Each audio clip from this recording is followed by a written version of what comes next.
it is an excellent fight card. Of course, at the top, we've got featherweights Volkanovski versus Lopez for the vacant title. Lightweights Chandler and Pimblett are going to clash in our co-main event.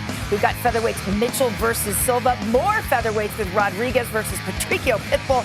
And we start the main card off with light heavyweights Krylov versus Reyes. And with that now, we welcome in Michael Chandler and Paddy Pimblett, the two gentlemen in our co-main event. Guys, thanks so much for joining us. Excited to have you guys here.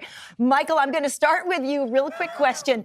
You know, you're a guy who always puts on a show. I love that, Paddy. I love the flair. You always put on a show, Michael, but you can't take a risk with a guy like Paddy Pimblett here. So what's your approach in this fight? Oh, man, I've been doing this for so long. I'm excited to go out there and put it on the line. People haven't seen it maybe, but over the last couple of years, I've really put together some really good game plans. There's some things that happened in the Charles Oliveira fight that really reminded me that I am becoming more and more of a veteran. I think I'm still getting better. So I'm excited to go out there and compete. And my son Hap loves the double thumbs up. I won't do it right now when we FaceTime because it does throw those fireworks up. But that's exactly what this fight is going to be, fireworks on April 12th. Excellent. I love it. And Paddy, look, I just saw you in London. I know how seriously you're taking this. Obviously, beating a higher ranked guy is something for you. But what is your main motivator in this one? Obviously, I want to come and take rank 7 off Michael. You know what I mean? That's the motivation.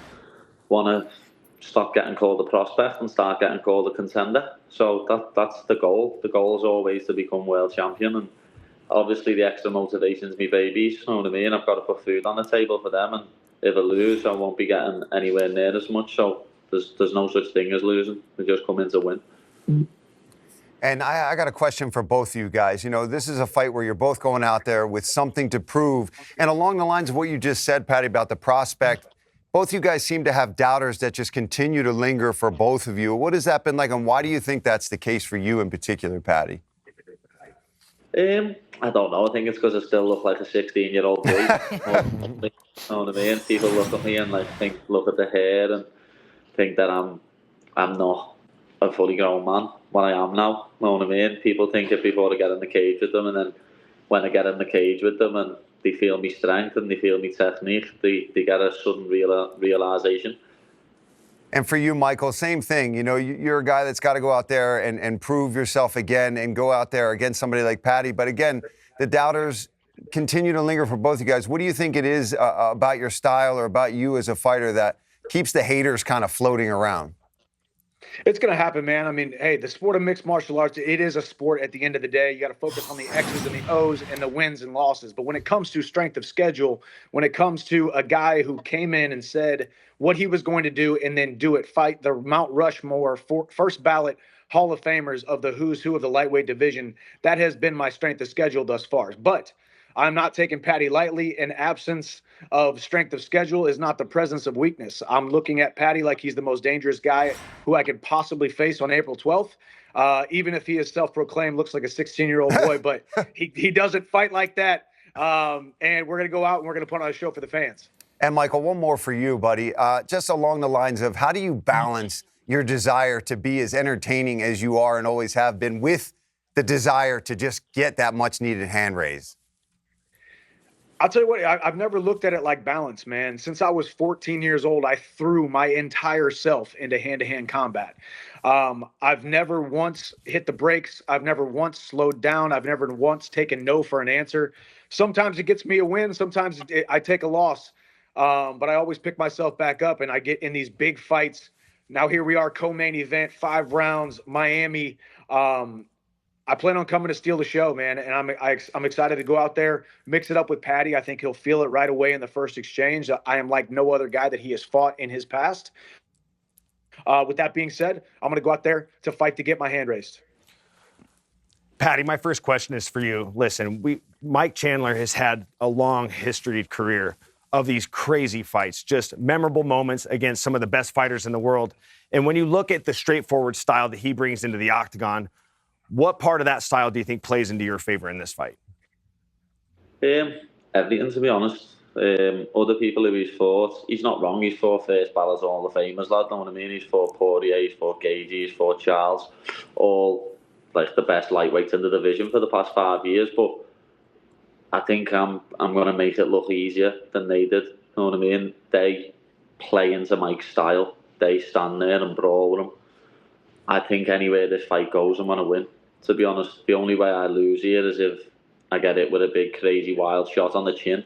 And as you all know, Scousers don't get knocked out. So there's no way that's happening. And my last question is for you, Michael. Like you said, you have only fought first ballot Hall of Famers throughout your tenure here in the UFC. But for every fight that you've had, it's always seemed to be that on the other side of a big win could be a title fight. Now, this fight is a lot different. You're having to fight down in the rankings. You're fighting the number 12 guy respectfully. What is your motivation for taking this fight? I think it's part of the life cycle of a fighter. You know, you continue to fight the top competition at all times, continue to push yourself, but at some point, you've got to give a guy like Paddy an opportunity to prove either he is who he says he is or he is not. But I plan on April 12th to prove who I am, one of the best lightweights on the planet. And Scousers don't get knocked out, apparently, but they've never been hit by the likes of me. I'm really, really excited to test his chin. I'm excited to test his heart, his mettle. The fans, when you fight at the O2, go crazy. You've got a storied history over there. We've seen the crowds go nuts for you. But what does it mean for you now to be in this moment here, co-main event in Miami? Big, big, big show for you. Is this the arrival for you? Yeah, this is what I've been waiting for. You know what I mean? I'm in Miami now, landed here last night.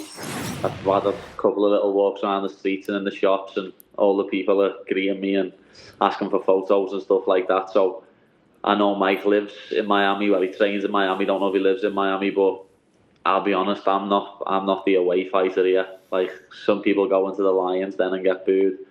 I know everyone's going to be cheering for me. When my song comes on and I walk out, there's nothing like it. I electrify the whole arena. The amount of people what told me at UFC 304 in Manchester, where it was, I didn't walk out till about 4:30, 5 a.m. in the morning. The amount of people what said to me I was falling asleep until you walked out and I woke the crowd back up. That's what's going to happen. As Mike just said, we're going to steal the show. Whether it's a 5-round war or whether someone gets finished in the first 2 or 3 rounds, we're going to set the crowd alight. I know it's the best card of the year. There's so many good fights on it. But there's no way there's going to be a better fight than me versus Chandler. All right, well, it sounds incredible. Real quickly, Michael, can you give us a prediction? And then, Paddy, I'll get yours. Man, I'm going to go out there and I'm going to do exactly what I always do. I'm going to have 1 foot on the gas, 1 foot on Paddy's throat. I'm going to throw big bombs, and we're going to see if he sinks or swims. He's never fought a guy like I am. But that doesn't mean he's not the man for the job. So we'll see how it plays out. All I know is I'm getting my hand raised on Saturday night. It's going to be a lot of fun. And Paddy, you got a prediction? Yeah, I've said it before. I've said it plenty of times in different interviews. I think I'm going to finish Mike in 2. As I say, I think I can finish this fight anywhere. He loves lunging in with his punches. I can see me catching him with a shot on the way in, putting him down. Or I can actually see me submitting. I don't see a way I lose, to be honest. I really don't. Look at the size of those paws, dude. Come on, lad. Seeing the size of these. Look at the size of those paws. Seeing the size of these. But bird hands, yeah, dude. I think we're gonna have a scrap on the feet, to be honest. Yeah, I know Mike won't take me down. I know he knows he'll be in for a world of trouble on the floor. So I think we're gonna have a scrap on the feet. Nice, nice. Well, all of us are looking forward to it so much, guys. Co-main event at UFC 314, Michael Chandler, Paddy Pimblett. Thanks so much for joining us here on UFC Live.